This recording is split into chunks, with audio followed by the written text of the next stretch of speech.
sheet.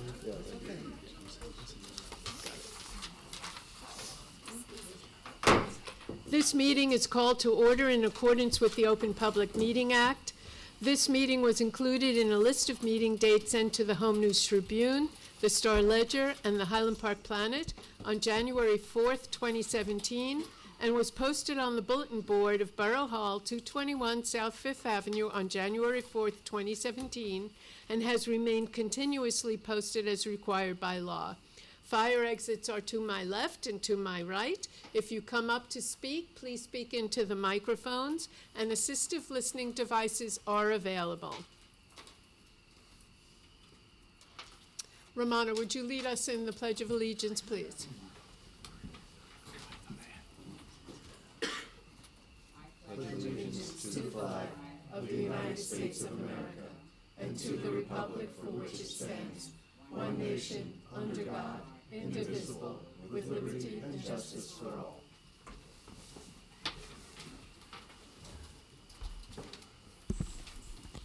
Roll call, please.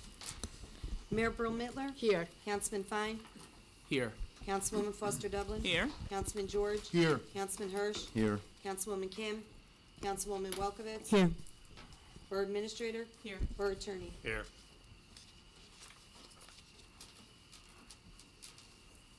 All right, we'll start with our council reports.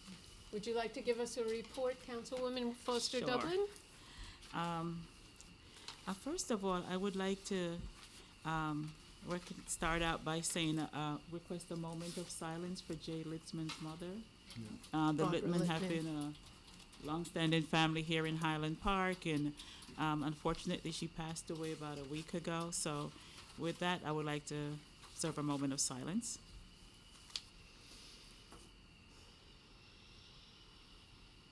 Thank you. While we're on the subject of public safety, just to remind everyone that the clocks have turned back. We're now in daylight saving time. We have an opportunity to enjoy this wonderful weather. But with that comes some responsibilities in our homes to remember to change your radon detector, your alarm system in your home, put new batteries in so everyone can stay safe. And for our young ones, remember whenever you go out on your bikes and you're riding your bikes through town to please wear your safety helmet. Wear your helmet on your bikes, and if it's dark, make sure to wear something that deflects so we can see you. And for the walking community, please remember to walk on our sidewalks whenever you're walking through town. Also, for our young people who tend to be on their cell phones constantly and never look up, not all young people, just about everyone, please, whenever you go into an intersection, we are running a campaign to look up. Pay attention as you walk off the sidewalk into the street, that you're paying attention not to walk into oncoming traffic.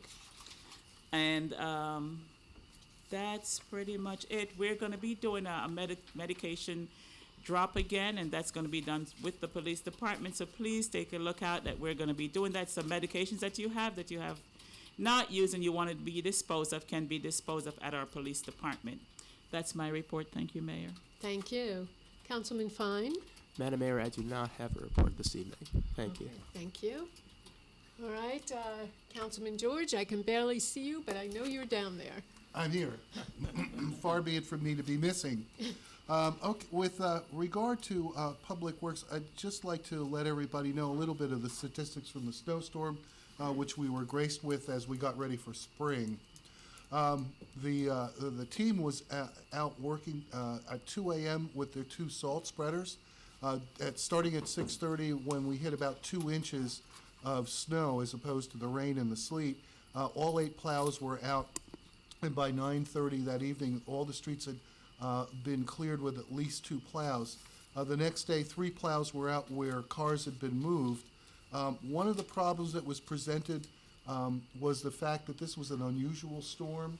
It had been predicted to be up to 18 inches of pure snow. It moved inland. As a result, we got snow and then rain and then ice, then more rain, then more snow.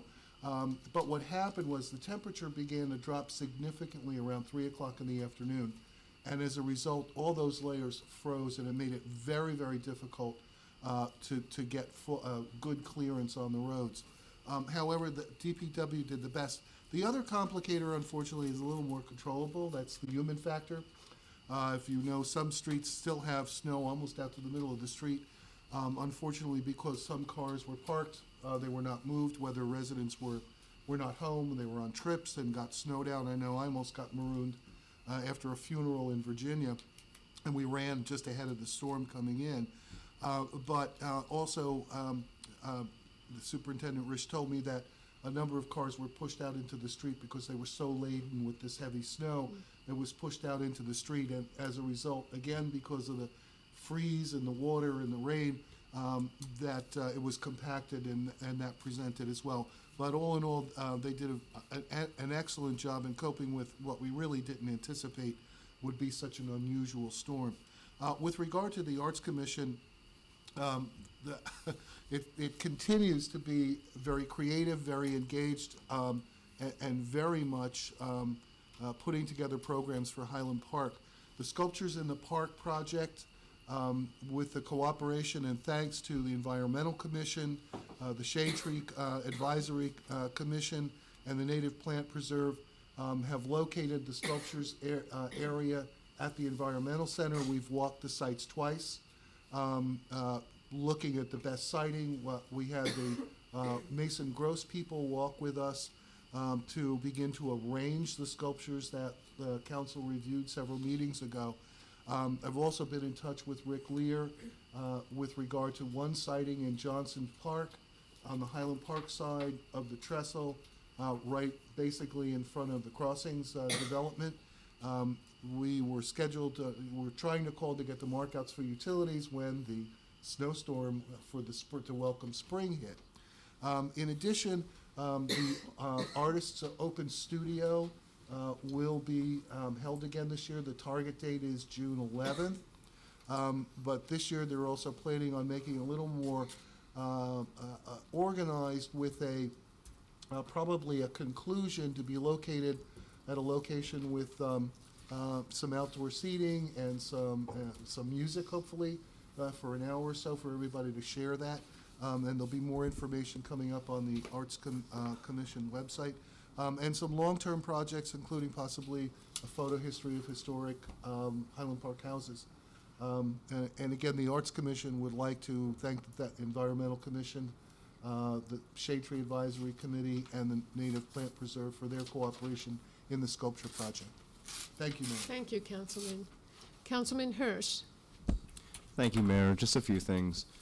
I hope everybody can attend an important public forum this week on our town's immigration policy. That will take place at the Borough School Auditorium at 435 Mansfield Street here in town.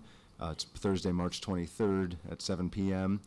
And there you can hear about some important steps that we're taking as a community, as well as hear from some prominent immigrant rights and refugee rights organizations who have provided us with valuable insight and technical assistance in helping to craft our policy, as well as just helping the well-being of many of our residents. Among the organizations confirmed to exhibit and or present include Interfaith Rise, Catholic Charities, the New Jersey Alliance for Immigrant Justice, and the New Jersey Working Families Alliance. Also, Freeholder Santinara will be presenting as well to talk about county policy. So it should be a very informative forum. You can get a better idea of some of the actions that we have been taken, do take, and plan on taking. And please come and spread the word. This Sunday, March 26th at 11 a.m., please join us for a Unity Day celebration at the Senior Youth Center here at 220 South 6th Avenue. And this will feature performances from children from Highland Park Public Schools, as well as children from other communities. Also featured will be vocal groups, dancers, poets, and artists. The event will also feature a special performance from our very own Mr. Ray Anderson, who wrote a song specifically for this event and has been rehearsing it with several of our public school kids, which is pretty cool. I apparently neglected to tell my 6-year-old daughter about this event, because today at dinner she invited me to this event, and she was excited to know that I have been chosen, thank you, Mayor, to MC the event, and I'm really excited, and it should be a really fun time. So please come. And then just one last thing, the Human Relations Commission met on March 15th. and discussed a variety of issues, including the launch of a Solidarity Speakers Series that would feature representatives from various cultural or religious communities to discuss topical issues facing their respective communities. So more to come on that, but it should be a regular series, and I think will be particularly insightful. We also discussed relaunching the Dave Young Social Justice Forum, which had its first annual event in 2014 and has yet to have its second annual event. But we really do want to follow up on that. So more to come on that. We're looking to organize an event in July, which would include a keynote speaker as well as exhibitors from various social justice organizations here in Central Jersey. At the meeting, we also welcomed Elizabeth Williams Riley, who is president and CEO of the New Brunswick-based American Conference on Diversity, and she discussed partnering with Highland Park for free to host an upstanding workshop, which educates participants on how to interact and engage with others when having challenging political or social discussions. More to come on that. One more thing thank you to the Highland Park Parents of Students of Color for organizing an incredible event on March 16th that featured Patrick Phillips, author of the book Blood at the Root. He presented here at the Senior Center, and his book is a story about his native Forsyth County in Georgia, and he uses the county as a case study of racial violence in America. Very terrific discussion. I suggest everybody go out and find that book if you're interested in the subject. Finally, she can't be here tonight, but I'd like to just congratulate Cassie Kingsbury, who will be appointed to the Board of Health tonight. She started coming to meetings a few months ago, has a lot of great ideas and energy, and was interested in serving. So thank you to my fellow colleagues on council for hopefully approving her appointment, and we look forward to her energy on the Board of Health. Thank you, Mayor. Thank you, Councilman. Borough I'm sorry. Council President, do you have a report? Yes, thanks. I have one important announcement to make tonight. I'm delighted to announce that Highland Park has been awarded a very generous grant from Safe Routes to School in the amount of $216,000. Last year, Keep Middlesex Moving, Peter Bilton, started a school walkability study, and through that, it was a borough-wide effort, and we broke up into smaller groups and literally walked around the perimeter of each of our schools. And we took notes and we took photographs, and this formed the basis of the study, which was the basis of the grant that we applied for. And the purpose of this is to then use these funds to make the improvements around the schools. And some of these improvements will include creating more curb ramps at the intersections. If you walk around Irving School right now, there are no curb ramps. Parents taking their kids to school with strollers can't even get up on the curb. So also the same thing in front of Mansfield. So these are all outlined in the grant, and that's what we plan to repair in the next year or so.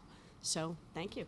And if I could just personally thank Peter Bilton again from Keep Middlesex Moving, our Safe Walking and Cycling Committee, co-chairs Trish Sanchez and Fern Goodhart, our police department who participated in the analyses, from our schools, Principal Benjamin and teacher Tracy Maiden, from Code Enforcement Scott Brescher, Borough Engineer Bruce Koch, and all the other volunteers. So thank you very much. Thank you. Borough Administrator, do you have a report today? No, Mayor, thank you. And Borough Attorney, do you? No report, Madam Mayor. Okay, I have a few brief things. First, I want to welcome Neki Harrison. Nika, sorry about that. Nika, thank you so much for joining us tonight. This evening, we will be voting on naming a street in honor of your father, Charles Figg, who was the first African-American council person here in Highland Park. And I'm delighted that you're here for the event when we vote on this. Thank you. Additionally, this March is a very, very busy time for us, the remainder of March. We have events planned almost every day. On March 22nd, there's an employee luncheon to honor all of our longtime employees. On March 23rd, as Councilman Hirsch mentioned, we have our Immigration and Refugee Forum that he and his task force have been working very hard on to put together, and I hope you can all be joining us there Thursday evening. On the 26th, we have the Unity Celebration and Sing that, again, Councilman Hirsch mentioned earlier. It's very exciting, as he said, and Mr. Ray Anderson, actually wrote this song about how we all, from different backgrounds, live together here in Highland Park. It's a celebration of our diversity and our unity. And then later in the day, on the 26th, Congressman Pallone, who is our congressperson from our district, has decided to hold his town hall here in Highland Park, and that is, I believe, at 4 p.m. on Sunday. That's the 26th as well. And then Councilwoman Foster Dublin, I know it's happening April 1st, but our police department is having their Unity Tour fundraiser that day. So I just want to let everyone know and be on the lookout so that you can help us help our PBA put together and sponsor their team for this year. Finally, as you know, our HP Gives a Hoot Fund is used to help feed our children when school is not in session and parents might be at work. The next opportunity to help with that is spring break, which I believe is the week of April 15th. Am I correct, Council President? Okay, and so our HP Gives a Hoot committee is looking for additional volunteers. What the volunteers do is they make sure that the food that's distributed gets to the kids, to the children, and we usually show a brief movie or play some games, and then everyone goes home. It's the week of April 10th. April 10th. Okay, thank you. So if anyone is interested in volunteering, they can reach out to Monica Jackson in the borough offices or to the chair of the HB Gives a Hoot committee, who is Michael Buckman. Okay.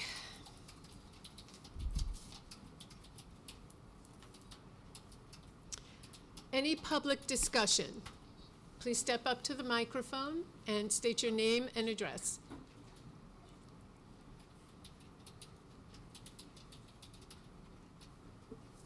Good evening. Is this on? You have to speak close to it. Okay, like a rock star, yes. Okay.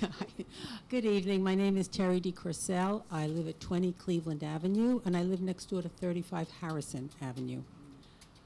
I am here just to continue to follow up on the activity or non-activity, as it may be, of this particular issue. I just wanted to actually ask some questions. This may not be the right venue, but I can pose them, and then perhaps you can steer me to where I might be able to get some answers. Well, let me just tell you, our borough attorney is here, so I'm going to refer all your questions to him. Excellent. Okay. So what happened was I sent an email to Joseph. Is his name Joseph Torello? Did I say that right? Joseph Torello, just to kind of follow up after the last meeting that had taken place. I wasn't able to attend the last Borough Hall meeting where I believe this issue was discussed, maybe in January 24th. My husband was here, along with some other of our neighbors. Okay. So I've been trying to follow up just to make sure that things keep moving, or if they can.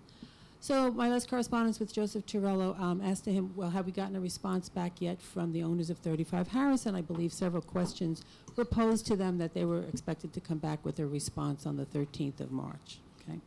Today I got a response back from Joseph Torello that said he's received an answer, and the answer included a counterclaim against the Borough of Highland Park. He said we being Highland Park, I believe, is in the process of filing an answer to those claims. And he said he anticipated the matter will proceed in the normal course of litigation, which will include a discovery phase prior to any trial.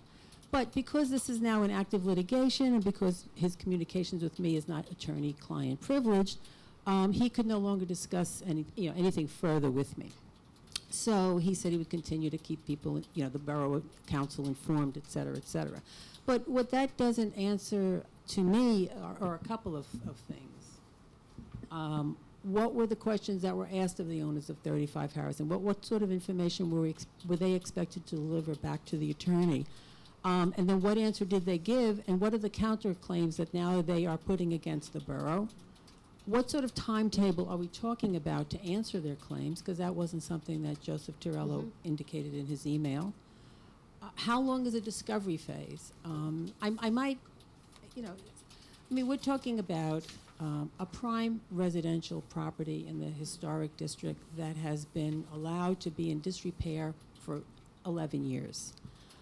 Finally, after about a year and a half, a year and a half ago, I started to really dig in and to find out what was really happening, why was it taking so long, what was going back and forth. And that's really why I'm here today, and that's why I'm going to continue to be here until we see some movement, we being myself and my neighbors, one way or the other.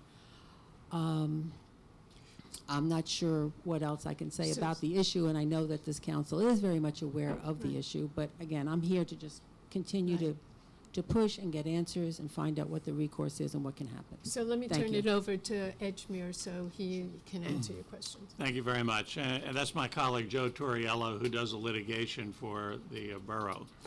The borough, I'd say maybe a year or so ago, took the initiative to contact the owners of the property and to tell them that we believe that they had started that construction on the property without the benefit of proper permits. We gave them an opportunity to produce those permits because we couldn't locate any, and it's possible that we could have misplaced them. So we went to the owner and said, please share with us the permits so we can make sure the height of the enclosure and all that is correct. They ignored our request. So we filed a complaint against them with the Middlesex County Construction Board of Appeals. That's where you go when somebody starts building a house without a permit. And we had a hearing before and we also issued a stop work order. We had a hearing before the Construction Board of Appeals, at which time they alleged that they had permits, but they wouldn't share them with us. They wouldn't share them with the Construction Board of Appeals either. I'm sorry not to interrupt you. The Middlesex County Board of Appeals had the permits in their hands? No. The owners of the property alleged that they had permits to do what they did. Okay. When we requested, but more importantly, the Construction Board of Appeals requested that those permits be turned over so we could investigate those. They refused to give us the permits. Although at the hearing, I didn't attend it, my colleague Joe did, they held up documents which purported to be permits. We never got a copy of them. The board never got a copy of them. They were fined $2,000 for blowing through our stop work order and not producing this documentation. We followed up again in the fall, and we said, again, if you have these permits, we want you to share them with us. But in our opinion, you've done construction on this property illegally. They ignored that. We filed a complaint in Superior Court against the property owners in November of last year. The questions presented to them was, one, if you have permits, give them to us so we can verify what you're doing, the right height, and all of the other things that you're supposed to check when you have a permit. They ignored that. Number two, we also requested and demanded that they pay the $2,000 fine. That was never paid. And number three, we demanded that the property be cleaned up and put in a decent condition because you and the other neighbors are sick and tired, as is the borough, of looking at the condition of the property. They had until, as you just mentioned, March 12th or so, to answer those questions. They more than answered the questions by denying all of the complaints that we had brought against them, and they filed their own lawsuit against the borough. And they allege, basically, that we're treating them differently than other residents in the town. We're violating their constitutional rights. We're taking steps which are inflicting distress and harm on the owners of the properties, who, by the way, live out of state. And I think this complaint goes on for maybe 19 pages in response to our complaint. So Our job now is to review that complaint and answer those allegations. Of course, we'll deny most of them, or maybe we'll deny them all. We'll have to review them one by one by one. And then we file that answer back to the court. We've also been in touch with the borough's insurance company, and we were happy to learn today that the borough's insurance company, the Joint Insurance Fund, will pick up the cost of the defense of the complaint they filed against us, except if there's some items that are not covered after they review it, our office would have to do that. So we hope to be able to save money in defending the borough over this. We don't believe the claim has any merit, but the insurance company should pick up most of that. And we also discussed earlier, when I briefed the council in closed session, because this was litigation that just came in, that we will make every effort, and we'll actually be in touch with you and the other residents to keep you informed about the process and the progress of what's going on.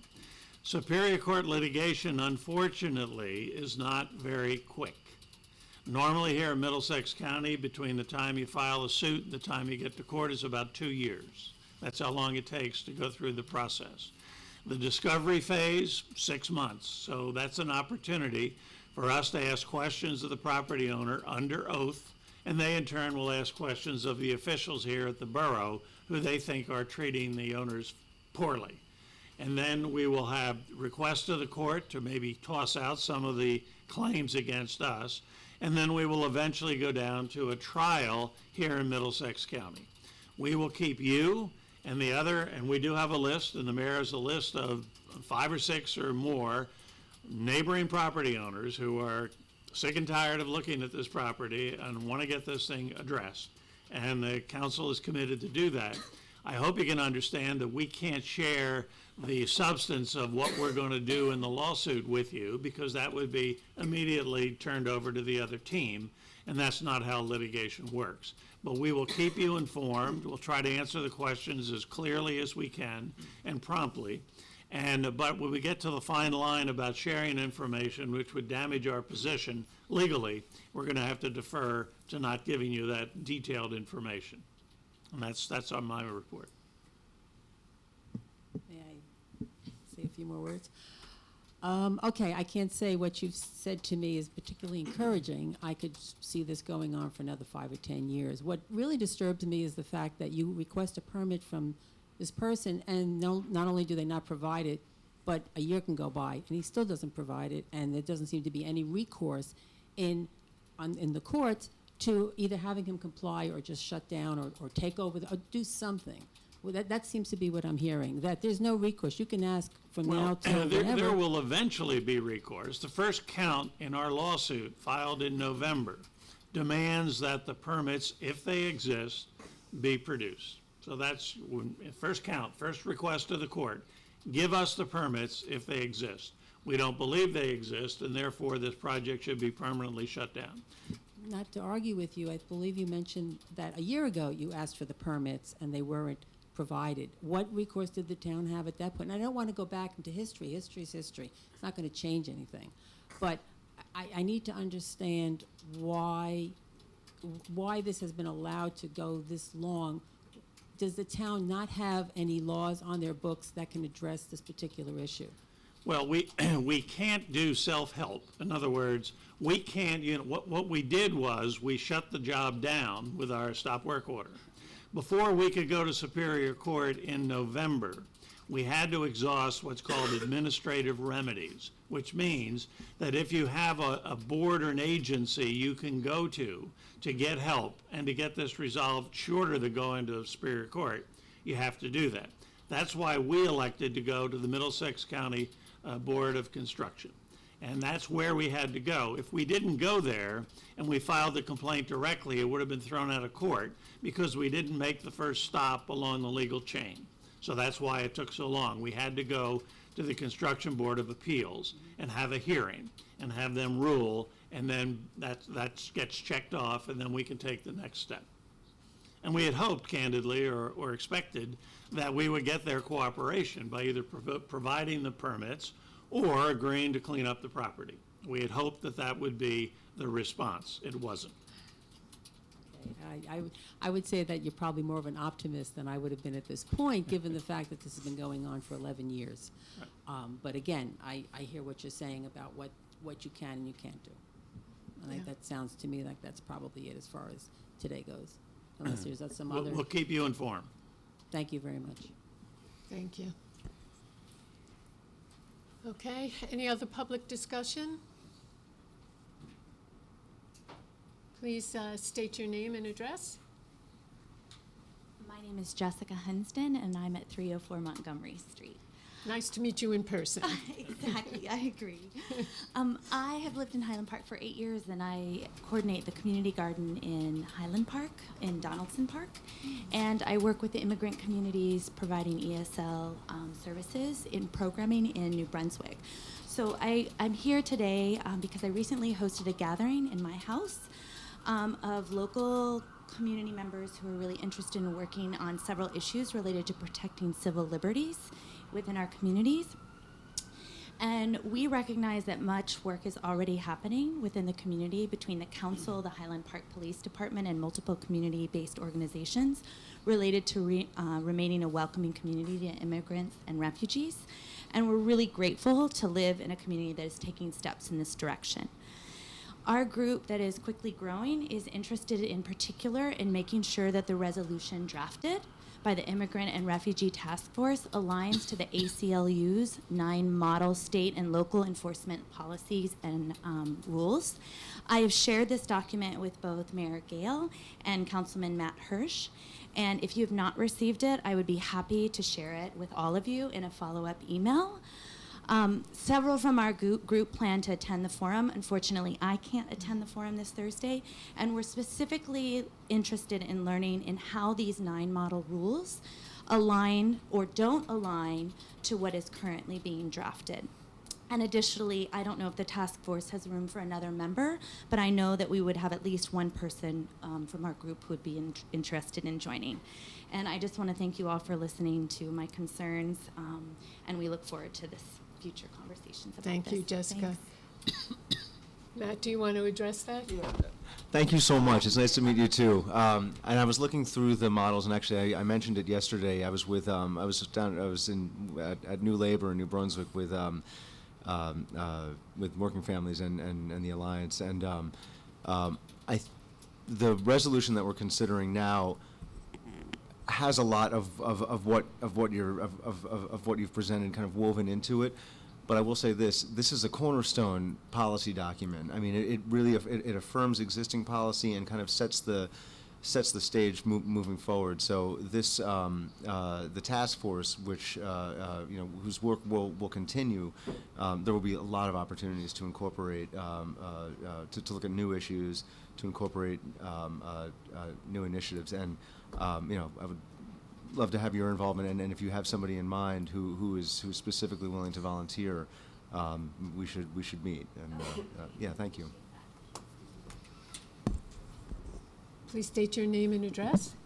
Hi, I'm Kate Smith. I don't sing, and I'm at 421 Magnolia Street.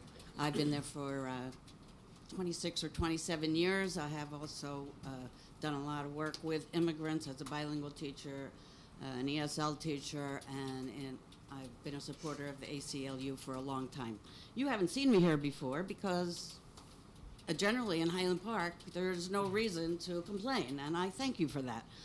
We have a very smooth running community that I'm proud to be a part of. So I was at Jessica's. I'm very excited about the new initiatives with the immigration and working with the ACLU, and I was going to piggyback and say that I would certainly be interested in working on the task force if that's available. I will be at the immigration and I will forum, and I thank you for your work. Thank you very much.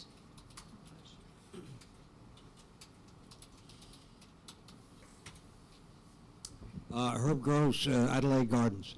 At last month's meeting, we in Highland Park were introduced to a new member of the council, and I don't know if she's with us tonight or not. She's on vacation. I would like to ask her, or you, Madam Mayor, at last month's meeting, about 2 or 3 times, you mentioned that she's a second lieutenant. And my question to the young lady or you, what organization is she a second lieutenant? The National Guard, the Mr. Gross, Army Reserve? I I'm don't sorry, know. but you may have misheard. I never mentioned anything about her being a second lieutenant. Excuse me, speak up so I can hear you. Can you hear me now? Yeah, I can hear you now. Okay. So I'm sorry, but I think you must have misheard me because I never mentioned anything about her being a second lieutenant. She's Oh, not- yes, you did. Okay. My Mr. hair is Gross, pretty good. Mr. Gross, I'm not going to get into a he said, she said. You can certainly look at the video, which we have, or listen to the tapes, and you'll see it clarified. But there's no I way. was here, madam, and you were the one that said she was a second lieutenant, and I'm asking you, very Mr. Gross, I'm not going to argue with you. Please listen to the tapes or watch the video over again. But that was never said. Thank you. I still demand an answer from you or the Mr. young Gross, lady. please take a seat. What organization is she a second Mr. lieutenant? Gross, I don't know where you are getting this from, but I can't. This is what you said. Mr. Gross, please take a seat. I don't want you to be embarrassed. Please sit down. No, I won't sit down until I get an answer from you. You were the one that said that she is a second lieutenant. You said that a couple of times. And all I'm asking you is, what organization is she a second lieutenant? I have is she no a idea. second lieutenant I have in the no police idea, but, department, National Guard, Naval Reserve? I don't know. Mr. Gross, we'll look into that. We don't know the answer. We'll look into that, and we'll get back to you, okay? You'll get back to me. Okay, I'll Absolutely. be waiting for that answer. Yep, we'll get back to It's a very simple answer. But that mayor that we have here, Mr. Gross, please don't. you were the one that Please said don't that she point. is a second lieutenant. Mr. Gross, you're embarrassing yourself. Please, we have the video and we have the tapes. Please don't My do that. hearing's good, Okay. except okay. your memory is not. Okay. Thank you. Please state your name and address. Amanda Hungerford, 227 Hilton Street. Couldn't hear you. 227 Hilton Street. Yes. Hi, I'm Amanda. I live on Hilton Hilton Street. Street, at I got 227. that. Hi. So I'm really happy to hear about all the welcoming community work that's going on. And I was a little concerned because at my house there had been a flyer shoved into the mailbox with some anti-immigrant misinformation on it. And so I'm hoping that some of the claims made on that sheet will be refuted at Thursday's forum. It was placed in the mailbox? It was. In your mailbox? There was one shoved under our fence and one in the mailbox. Okay, we'll have our attorney look into that. Thank you. Thank you very much. Thank you. Have you seen it? Okay. Any other public comment? All right, moving on. Mrs. Bickard, did you want to speak? I couldn't tell. Do you want to speak in the later one or now? It doesn't matter. Why don't you come up?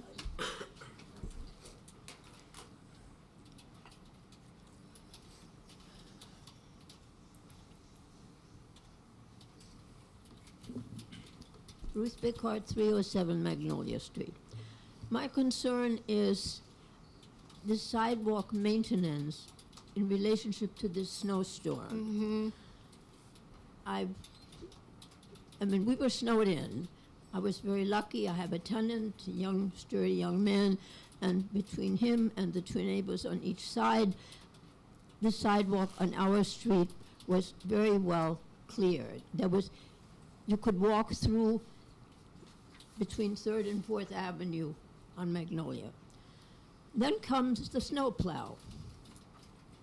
And the crosswalks were plowed in. We were trapped.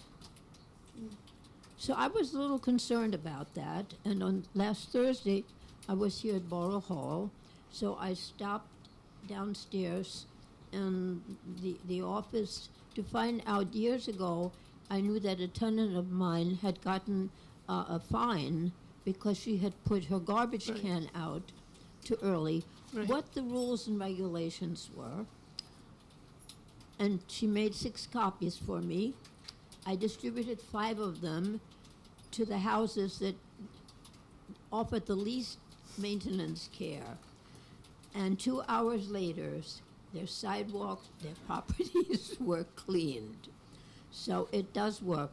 I would like to suggest that the same as when storms or other certain things are anticipated, environmental things anticipated, that perhaps you would make a phone message system to remind people, shovel the snow. Even if the plows come through, you have to go back. People can't be trapped in their things. My little short-legged dogs couldn't go outside. Thank you. Well, thank you for taking it on yourself to address the issue with your neighbors. I know I spoke with the chief of police after the storm, and our guys and gals were out there making sure that the sidewalks got shoveled. I know there were 21, I think, citations that were given for sidewalks that were not shoveled. So yes, we do have some regulations and ordinances about snow removal, but your thought about the reverse 911 or Nixle messaging is a good one. Okay, any other public discussion? Okay. Clerk, would you report on advertising the I'm sorry? Mr. Gross, can you hold that for the second public discussion, please? Thank you. Clerk, would you please report on advertising the capital ordinance improvements to Grant Avenue, Felton Avenue, and Graham Street for consideration of passage on final reading by title? Capital ordinance providing for improvements to Grant Avenue, Felton Avenue, and Graham Street in the Borough of Highland Park, County of Middlesex, State of New Jersey, appropriating $400,000 to pay the cost has been duly advertised for consideration of passage on final reading by title, and affidavits of publication are on file.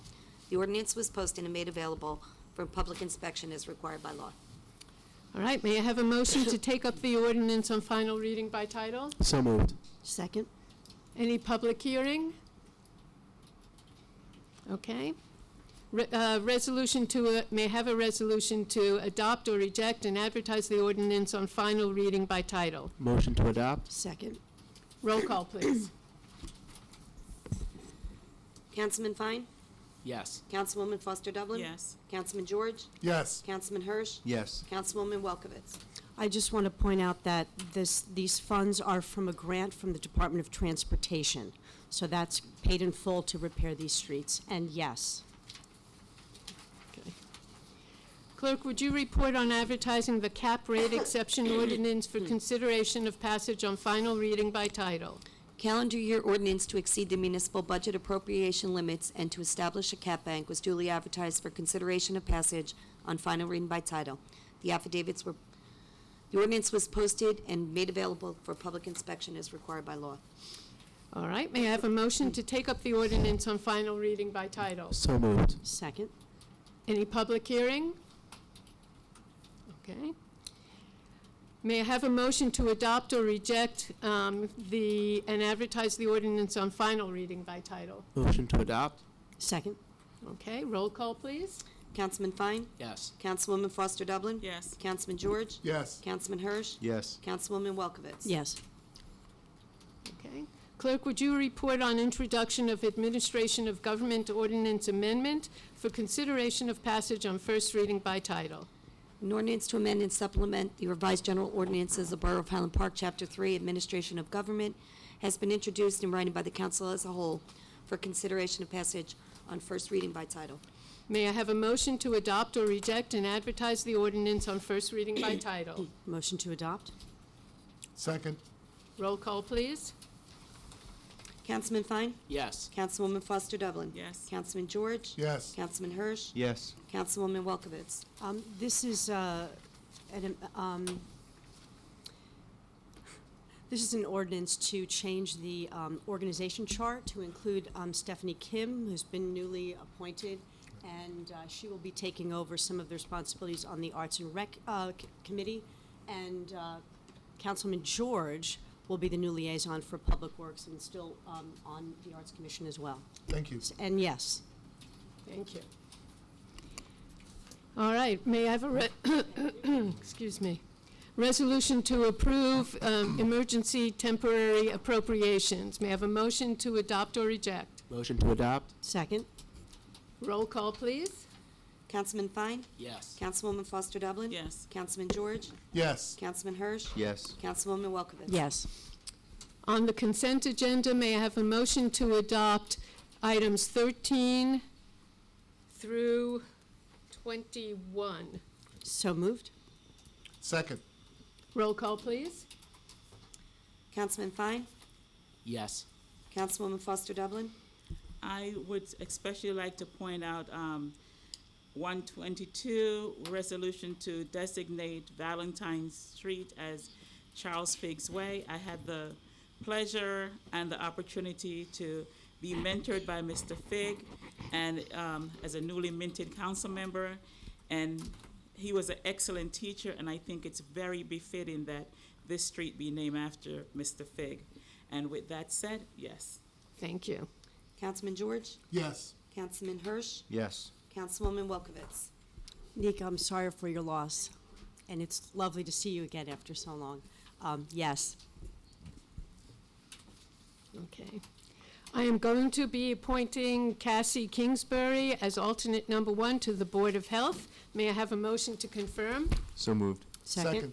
Just a moment, Madam. one second. I gave you the courtesy of not speaking, Okay. and you told me that To I wait would till have the second- courtesy that I Yes, could at the speak. second, not We're not now. gonna give it- You're give us out a of couple order more right minutes. now. We're going through the voting right now. Once this is done, we go into public discussion again. All right, so may I have a motion to confirm? Motion. Second. Roll call, please. Councilman Fine? Yes. Councilwoman Foster Dublin? Yes. Councilman George? Yes. Councilman Hirsch? Yes. Yes. All right, now, Mr. Gross, we're opening public discussion for the second session. Please state your name and address. Herb Gross, Adelaide Gardens. Just to let everyone know, we had a very hectic winter here, and everyone's well concerned about that. What concerns me is I live on Adelaide Avenue, and I know quite a number of residents in private homes, and I also know many tenants in the apartment houses. I noticed that a lot of homeowners were clearing their sidewalks because the law requires them to. And there was no question about that. The question remains right now is that the snowplows came and shoveled the snow right back again. And my advice to the homeowners, this is my own opinion, my advice to the homeowners next year is not to shovel your sidewalks until the snowplows are done plowing the snow. And maybe when the snowplows come by, maybe they could pick up the snow and drop it off right at the mayor's house. You can laugh now. Next year, maybe you'll. Maybe Okay, you won't Mr. laugh. Gross, please take a seat.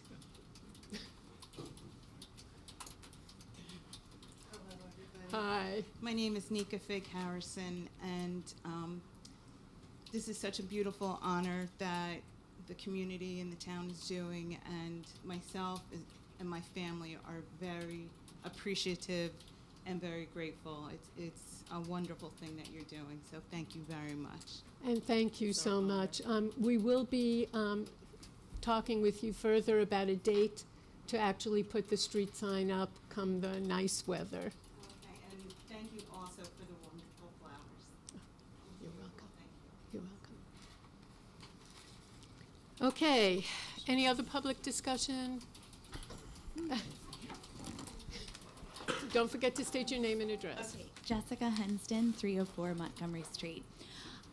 As someone who has worked with a community garden in Donaldson Park, I've had a request from many different, we have a very long wait list, first of all. Yes. But the second thing and the point that I want to make is I've had many requests for composting program. Yeah. So I just wanted to state that and that's probably on everybody's radar screen, but have you considered having a composting program as part of this? Yes, we've been talking about it again, and in fact, when I was in the supermarket the other day, that was the topic of discussion as I was going up the produce line. So yes, thank you. Okay, may I have a motion to adjourn to conference? Motion to adjourn? Second. Meeting is adjourned. Thank you, everyone.